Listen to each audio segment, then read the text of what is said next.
Hello everyone. The Easter story tells us that after the death of Jesus and before the resurrection had been realised, while it was still dark, the women went to the tomb. Their journey was an act of love, one last opportunity to care with tenderness for someone who had meant so much to them. They were carrying oils with which to bathe and anoint his body, an act of loyalty and dignity which expressed the very depths of their love for him. They went early in the morning, while it was still dark, in the dead of night, in other words. Probably not oblivious to the risk of being out at that time, most especially to tend to one who had even been deserted by his bravest and closest friends, in spite of all their protestations of support. Their bravado could now be seen for what it was, and typically, in the darkness of that night, it was the bravery and devotion of the often marginalised and so-called weak women that braved the darkness to bring the hope and light of Easter to the world's attention. The appalling murder of Sarah Everard, on her way home from a friend's house in Clapham Common, has rightly outraged all good living people everywhere.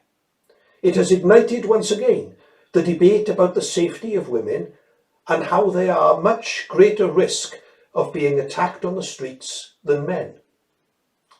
We really do need to get this right, and we need to do it now.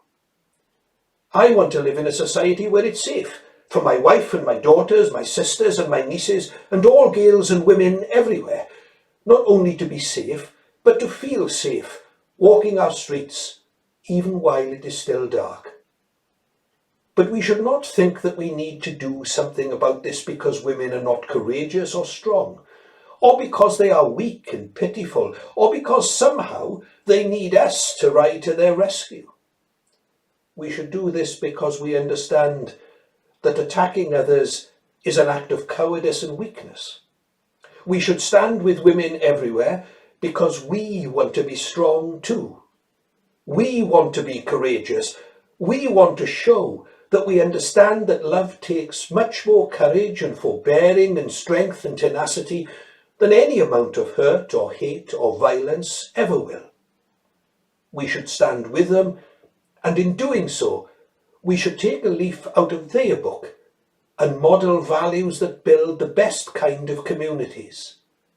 While it was still dark, the women went to the tomb, and then they went running to tell what they had seen, and in doing so, they began the process through which the glorious news of Easter was to be made known for the whole world. When all the bravado is over, when the so-called stronger sex are back in their safe places, hiding from reality, when they are silent to protect their own self-interest, we should listen for the women's voices, because then we just may hear echoes of a life we all long for, and which the Easter story tells us is God's will for us too. We should listen for the women's voices through all generations past and to come, because while it is still dark, they may carry to us not just the oils of healing, but the hope of a better life to come. In your prayers today, please pray with me for Sarah Everard's family and for women everywhere who live in fear. Thank you for listening, and may the peace of Easter be yours.